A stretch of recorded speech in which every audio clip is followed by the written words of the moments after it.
Nung una, nagkaroon lang ng white dito. Alam mo, nagbi-blink siya ng parang pina-flashbang ka niya every time na nagbubukas ka na. Sa natuluyan na. Oo, hanggang sa nakita ko puti na lahat.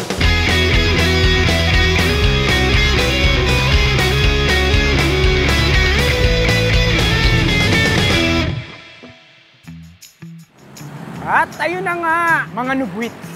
So ito ang first ride vlog ng taon at napakainit. At dahil first ride ng taon, syempre, yung vlog natin ngayon ay walang kakwenta-kwentang ride vlog ulit.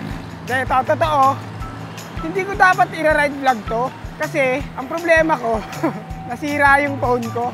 So nag-white nag-white screen. So naisip ko, paayos ko pero magra-ride ako papunta dun sa paggawaan. Somewhere sa may Caloocan eh. Oh, traffic. Singit-singit. Yun ang masarap sa gravel eh. Nakakasingit tayo ng ganun. Kung dala ko mountain bike, malamang mahirapan ako pumasok dun sa mga ganun kasikip. So, eto na. Dapat sa loob ako dadaan. Pero naisip ko, sa labas na lang muna. Pero tingnan natin. Baka somewhere sa Luzon pumasok ako. Tingnan natin. Kahit ano kayang dala mo, kahit bike, motor, kotse, dapat talaga defensive driving or defensive riding. Para kung may tanga ka mang makasabay, maliligtas ka pa rin. Hindi lang kasi talaga ikaw yung pwedeng safe mag-ano eh. Dapat sila din eh. Pero kung defensive rider ka, may iwasan yun. Ang oras ngayon, mga bandang 10:40, mga nasa ganon. Kaya tirik na tirik yung araw. Though malamig naman kahit pa paano yung simoy ng hangin, mainit pa rin yung araw. Anyway, ang dala ko ngayon yung gravel natin, yung GT. Dala ko yung GT grade. Nabalitaan nyo naman na yung GT na brand ay ipopost na ng mother company nila na PON. So, kung hindi nila i-open ulit yon sa darating na mga taon, or siguro pagpalagay natin mga 5 taon, hindi nila ibalik yung brand, yung mga bike na to, magiging rare na to. So yung mga nasa factory pa, or yung mga nasa storage ng mga dealers, yun na lang yung mga GT na may iwan. So yan, magiging rare na yung mga yan. So kung gusto mong bumili ng GT, bili ka sa website ng RD Cycles, meron tayong discount code. Sayang yan, 500 din na discount code. Gagana yan hanggang pinupost ko yung discount code na yan. So kung naghahanap ka ng GT na bikes, kung gusto mo ng yung mga last iteration ng GT bikes, bili ka na lang dyan sa website ng RD Cycles. Ayan yung promo code sa screen. Discount din yan, sayang. Anyway, so feeling ko papasok ako ng Luzon. Tapos sa Congressional na ako dadaan. Kasi kailangan natin pumunta ng monumento eh. Basta lagpas pa tayo doon. So paglagpas natin doon, yung papasok ng Caloocan. Ang pangalan nung shop is Bronstronics. Anyway, pag-usapan nga natin yung cellphone ko. Yung cellphone ko kasi, S22 Ultra. Sakit talaga ng mga S22 Ultra yung nag-white screen, nagkakaroon ng parang white bar sa taas. Nung una, white bar lang yan sa taas. So, ang ginawa ko, nilipat ko siya sa 60 Hz sa standard na motion. So, bumalik, umayos, nawala yung white screen. Nawala yung white bar sa taas. Tapos, eventually, nabuo na yung screen sa 120 Hz. Pero dahil naka 60 Hz nga ako, hindi pa rin siya uma-appear. Hanggang pati yung 60 Hz ko, naging white na rin. Sabi ko, mukhang kailangan ko ng palitan yung screen. Napakamahal ng mga palit, nakakainis. So naghanap ako ng shop na pwedeng gumawa, palit sana. Pero may nakita akong shop, itong ang Bronstronics nga yun. Ang gagawin nila, aayusin lang muna nila. Hindi pa nila papalitan kaagad-agad. So parang repair lang muna. Sabi ko ba, pwede palang i-repair. Bakit hindi ko subukan? So ipa-repair muna natin. Kung magawa, edi okay. Kung hindi, edi palitan ng screen. Ayoko din kasi talagang nagpapalit ng phone. Yung iba, payo, bumili ka na ng bago kasi mahal ng palit eh. Totoo naman. Pero kasi, sayang eh. Mas mura yung gawa, yung repair. Parang okay naman din yung shop na nakikita ko. Sana maayos. Kasi mahal din talaga ng palit eh. Hindi ko naman ugali na nagpapalit ng cellphone. Usually, pag may nasira, pinapa-repair ko lang muna talaga. Or minsan ako yung nagre-repair. Kung kaya naman, kunwari, palit module lang, or palit baterya, yan, madali lang yan kaya yan eh. Pero yung mga screen, medyo mahirap yon. Kaya ipapagawa ko na lang sa eksperto. Minsan okay lang din naman na kumonsulta talaga sa mga eksperto, lalo na pag mahirap yung task. Pero kung kaya mo namang i-DIY, bakit hindi? Eh maputingting naman ako. So, yung mga minimum repairs like palit ng module ng signal, yung mga ganyan, kaya ko yan. Pero ito, matindi-tindi to eh. So magbayad na lang tayo. Kesa masira pa natin sa kakakalikot ang gamit. Anyway, nandito tayo ngayon sa Congressional na kung saan napakadaming truck. Yan, truck ah. Labasan ba ngayon? Ay, traffic. Buti na lang maluwag ang bike lane. At buti may bike lane. Kung walang bike lane, naku! Kung nga tayong lahat. Salamat pa rin tayo na kahit papaano nire-respeto nila yung bike lane na to. Op, si sir, dumiretso talagang umuso talaga. Ay, naku naman si sir.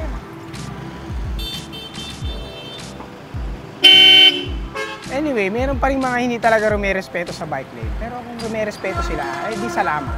So, pag diniretso natin itong Congressional, ano to, tutumbukin natin itong EDSA. Ewan ko lang kung saan banda doon sa EDSA, pero parang Roosevelt, parang somewhere sa Roosevelt.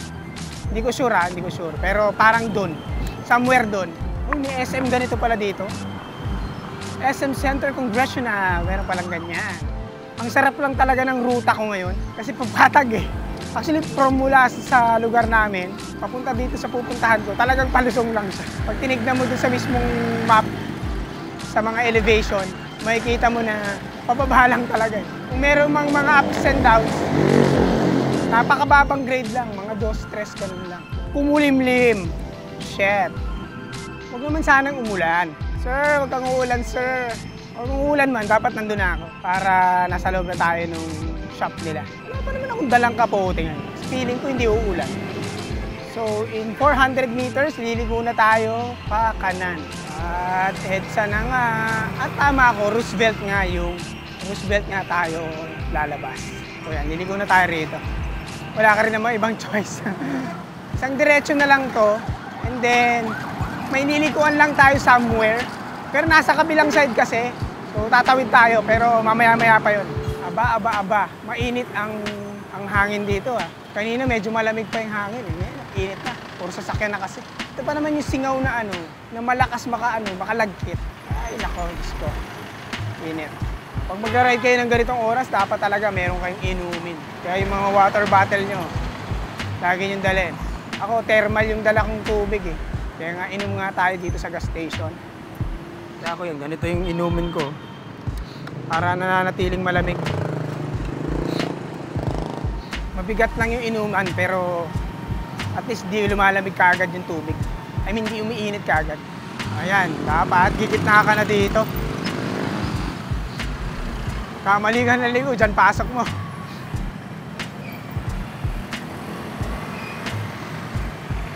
Dito din, hindi ka dyan pwede dyan. Pa-NLEX yan.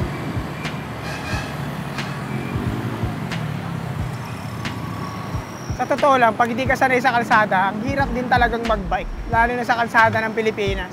Pero magandang training ground din yung bike pag magmomotor ka. Kasi, tignan mo, nasanay ka na sa kalsada eh. At ayun, nandito na tayo sa Monument. Monumento. So, diretso tayo. So, sabayan natin itong mga sasakyan na to. Wow.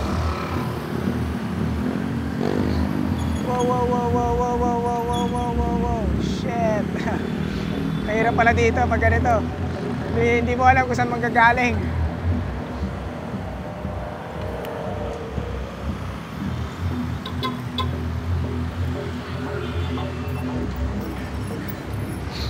Yan, kailangan maging alisto.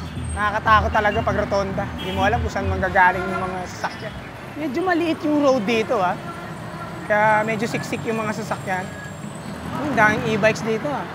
E-bikes na pala ang pinaka dito, service. I mean parang sila na yung pumalit sa tricycle. Dito na yun, malapit na. Naalala ko to sa Naalala ko to sa Google Maps. So tatawid tayo rito. Dapat pala gumitna na ako. Tara, tawid na tayo. Yan, yung papasok na yan. At let's go!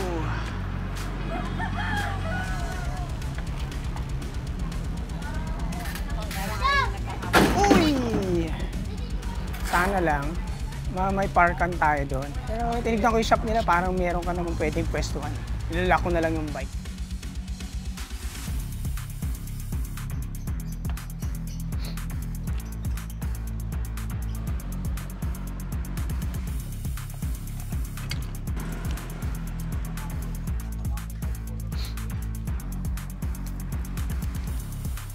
Medyo maraming tao ah.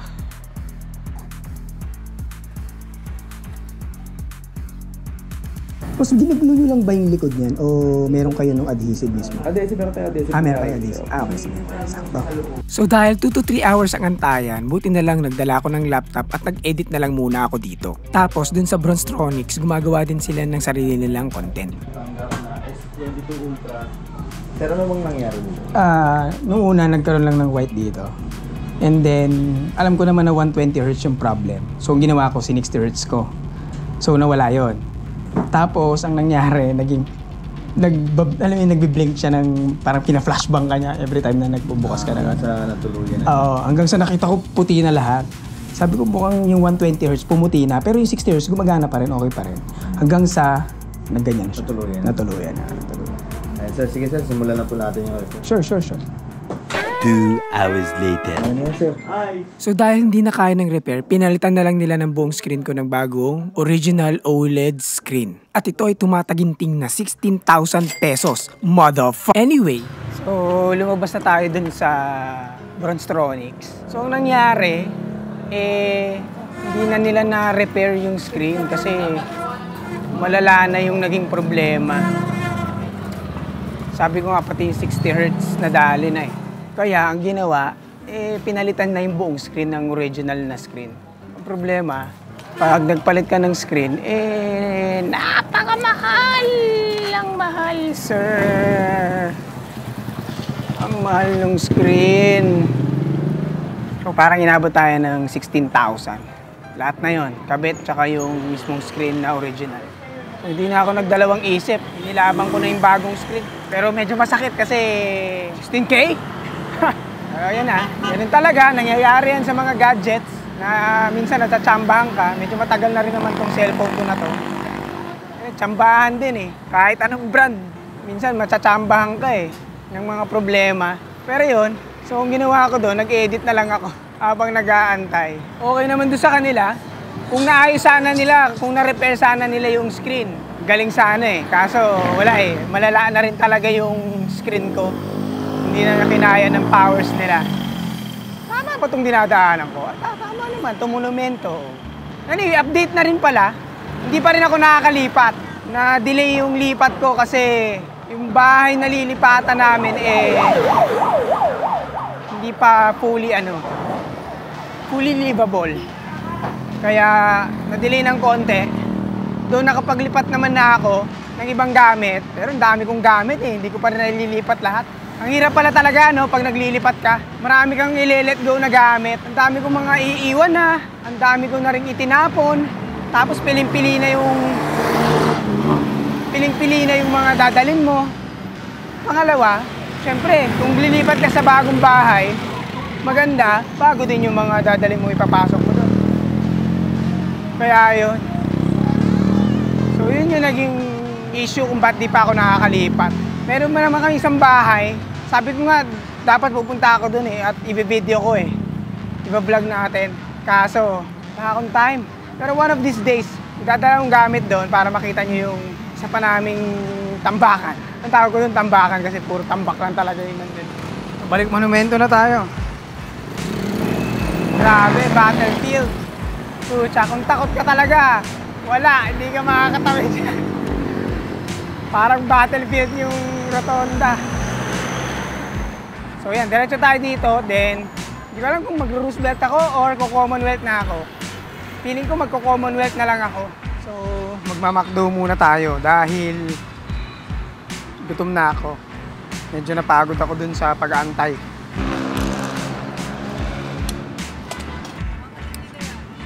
Okay, tara.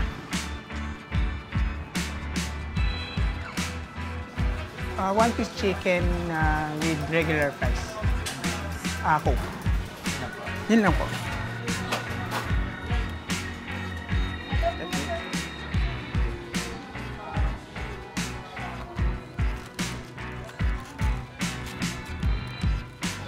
Nakakatuwa tong Magina si 606 ko kasi nagkaroon na siya ng Climb Pro dun sa bagong update. Kakaroon tayo ng video about this na comparison nung 606, 506, 506 SE. Yun yung next video natin. So kung gusto mo nito, mag-avail ka na, lalagay ko yung link sa description kasi meron na siyang Climb Pro. Sobrang galing. Gumagana na siya. Pure tilapia. Saan na? Pure tilapia. So yan, labas na tayo. And EDSA na ulit! Sinasabi ko nga kanina, itong Magin 6 C06, meron na siyang Climb Pro. So pag nailabas na yung update na yon, magkakaroon na siya ng Climb Pro. So kung wala ka pa nung cyclo na ganito, ililink ko na lang sa description yan. Kaya yan ang bagong favorite kong cyclo talaga eh. Yung C606. Solid na solid. Touchscreen pa. SM North. SM North na. Uy. Tagal ko na rin di nakakapasok dyan sa SM North ah. Napuntahan nga yan minsan. Oh, ang traffic sa Circle. Oh my God, kamusta naman yung Commonwealth mamaya? Malamang, mas matraffic. Anyway guys, salamat sa pagnood ng unang walang kakwenta-kwentang ride vlog natin ng taong 2025. Alam ko wala namang kakwenta-kwenta to, pero kung nakaabot ka rito ay maraming salamat sa pagnood. At hanggang ngayong 2025 sinusuportahan niyo pa rin yung channel natin. Dahil mag-traffic ako sa Commonwealth, I think dito na natin tatapusin to. Ako nga pala si Nat na nagpapaalalang manatiling bike noob habang buhay para tuloy-tuloy lang ang pasok ng kaalaman. Paalam mga dudes, di ka sa loob.